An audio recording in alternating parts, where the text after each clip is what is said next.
Hello students, আমি তোমাদের প্রিয় নীতিশ স্যার জ্ঞানজ্যোতি কোচিং সেন্টারের পক্ষ থেকে তোমাদের প্রত্যেককে জানাই স্বাগত। তো স্টুডেন্টস, আজকে আমি তোমাদের সঙ্গে আলোচনা করব CBCS fourth semester SEC political science suggestion নিয়ে। কেমন? তো যারা 2024-এ নর্থ বেঙ্গল ইউনিভার্সিটি আন্ডারে বিভিন্ন কলেজগুলোতে পড়াশোনা করছো তাদের জন্য কিন্তু আজকের এই সাজেশনটা। ক্লাসটি শুরু করার পূর্বে তোমাদেরকে বলবো, যারা এখনো পর্যন্ত আমাদের অফিসিয়াল ইউটিউব চ্যানেলটিকে সাবস্ক্রাইব করোনি তারা অবশ্যই চ্যানেলটিকে সাবস্ক্রাইব করে পাশে থাকা বেল আইকন অল প্রেস করে দাও, যাতে নেক্সট টাইম থেকে কোনো ভিডিও আপলোড করলে তার নোটিফিকেশন তুমি সবার আগে পেতে পারো। এছাড়া অনলাইনে তোমরা যারা ভাবছো আমাদের সঙ্গে যুক্ত হবে বা কোর্স করবে তারা অবশ্যই যোগাযোগ করো আমাদের অফিসিয়াল নাম্বার 7076398606 নাম্বারে অথবা 6295916282 নাম্বারে। তোমাদের টোটাল কোর্স ফি রয়েছে তোমাদেরই সাধ্যের মধ্যে মাত্র 499 রুপিস। তো আমাদের ফিফথ সেমিস্টারেও কিন্তু কোর্স ফি এটাই থাকছে, কোনো রকম চেঞ্জেস কিন্তু হবে না। তো স্টুডেন্ট, চলো শুরু করছি আজকের ক্লাসটা। প্রশ্নমান 12 জন্য তোমরা কি কি পড়বে সেটা একটু জেনে নেওয়া যাক। চলো, আরটিআই কি? তথ্য জানার আইন 2005-এ যে পদ্ধতি ও জরিমানা সরবরাহ করা হয়েছে তা আলোচনা করো। নেক্সট, গার্হস্থ্য হিংসা আইন 2005-এ মহিলা সুরক্ষার জন্য যে বিধানগুলি দেওয়া হয়েছে তা আলোচনা করো।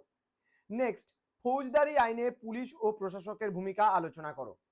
নেক্সট, ভারতীয় প্রেক্ষাপটে যৌতুক, যৌন হয়রানি ও নারীর প্রতি সহিংসতা সম্পর্কিত আইনগুলির ওপর একটি নিবন্ধ লেখো। নেক্সট, এফআইআর কি? তোমার আধার কার্ড হারিয়ে যাওয়ার বিষয়ে তোমার নিকটবর্তী পুলিশ স্টেশনে নমুনা হিসাবে একটি এফআইআর লেখো। পরবর্তী প্রশ্ন, ভারতীয় সংবিধানে 21 নং ধারায় বর্ণিত জীবনের অধিকার ও ব্যক্তিগত স্বাধীনতার অধিকার বিষয়ের মূল্যায়ন করো।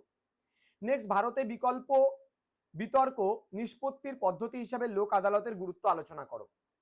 পরবর্তী প্রশ্ন, ভারতে পণ প্রথা এবং নারীর ওপর নির্যাতনের বিষয়ে যে আইন আছে তার উপর নিবন্ধ লেখো।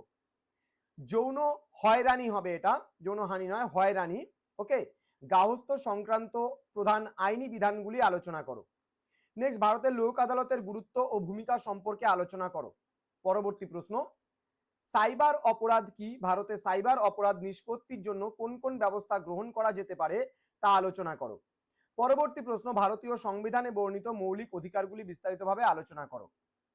নেক্সট প্রশ্নমান 6-এর প্রশ্নগুলো আলোচনা করার পূর্বে তোমাদের বলবো, আমরা আমাদের অফিসিয়াল ওয়েবসাইট যদি গুগল ক্রোমে গিয়ে সার্চ করো www.gyanjyoti.info লিখে যদি সার্চ করো সরাসরি আমাদের ওয়েবসাইটে পৌঁছাবে, এবং এই ওয়েবসাইট থেকে তোমরা বিস্তারিত প্রচুর জিনিস কিন্তু পেতে চলেছো, সম্পূর্ণ ফ্রি অফ কস্টে অ্যাক্সেস করতে পারো।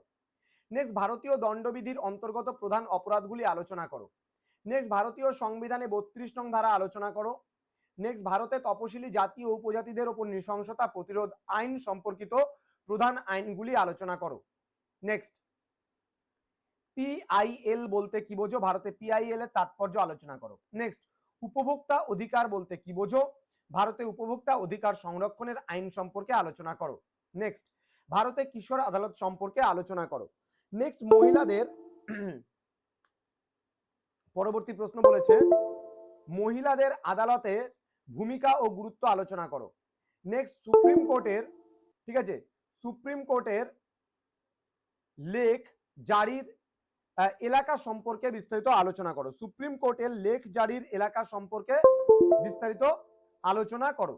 নেক্সট, হাইকোর্টের এখতিয়ার বা বিভিন্ন এলাকাগুলি সম্পর্কে আলোচনা করো। পরবর্তী প্রশ্ন, সাইবার অপরাধ সম্পর্কিত আইন বিশ্লেষণ করো। নেক্সট, ভারতীয় নাগরিকদের মৌলিক কর্তব্যগুলি কি কি? নেক্সট, ভারতের সন্ত্রাস বিরোধী আইনগুলি সম্পর্কে বিস্তারিত আলোচনা করো। নেক্সট, যৌতুক ও যৌন হয়রানি সংক্রান্ত আইন সম্পর্কে আলোচনা করো। নেক্সট, তোমার এলাকায় ইপটেজিং এর ঘটনার বিরুদ্ধে পুলিশের কাছে একটি এফআইআর লেখো। এটা এলাকায় হবে, হ্যাঁ, কয়াকার 29 এলাকায়। ওকে, এবার প্রশ্নমান 3-এর জন্য আমি বেশ কিছু প্রশ্ন নিয়ে আলোচনা করব। প্রশ্নমান 3-এর জন্য তোমরা পড়বে ভারতীয় দণ্ডবিধি, প্রমাণের বোঝা, ফৌজদারি ও জন আদালত, টাডা, হাইকোর্টের লেখ জারির এলাকা, দেন নারীর ওপর হিংসা, সমতার অধিকার, অধস্তন আদালত, গ্রেপ্তার, মহিলা আদালত। নেক্সট, তোমার পিআইএল বা পাবলিক ইন্টারেস্ট, তোমার হচ্ছে লিটিগেশন, দেন হচ্ছে লিটিগেশন। উপভোক্তা সংরক্ষণ আইন কি? ভারতীয় সংবিধানে 32 নং ধারা, ভারতীয় সংবিধানে 21 নং ধারা, কিশোর আদালত, এনজিও, বহুত্ববাদ, শিশু নির্যাতন, এবং সর্বশেষ প্রশ্ন, এডিআর ব্যবস্থা কি সম্পর্কে আলোচনা করো। তো স্টুডেন্টস, জ্ঞানজ্যোতি কোচিং সেন্টার অফিসিয়াল ইউটিউব চ্যানেলে তোমাদের প্রত্যেককে আরো একবার স্বাগত জানাচ্ছি। তোমরা যারা এখনো পর্যন্ত আমাদের অফিসিয়াল ওয়েবসাইটটিকে দেখোনি তারা অবশ্যই যাও, এখানে ভিজিট করো এবং চ্যানেলটিকে সাবস্ক্রাইব করে পাশে থাকা বেল আইকন অল প্রেস করে রাখো। তোমাদের উজ্জ্বল ভবিষ্যৎ গড়ে তুলবো আমরা, এটাই কিন্তু আমাদের মূল প্রতিশ্রুতি। তো স্টুডেন্টস, আমাদের অফিসিয়াল ওয়েবসাইট মানে নাম্বার 6295916282 এবং 7076398606 নম্বরে তোমরা সরাসরি যোগাযোগ করতে পারো আমাদের নাম্বারে এবং যুক্ত হতে পারো আমাদের জ্ঞানজ্যোতি কোচিং সেন্টারের সঙ্গে অনলাইনে। দেখা হচ্ছে খুব তাড়াতাড়ি পরবর্তী নতুন কোনো ক্লাস নিয়ে। তোমরা প্রত্যেকে ভালো থেকো, সুস্থ থেকো। Thank you so much, thanks for watching after all, thank you.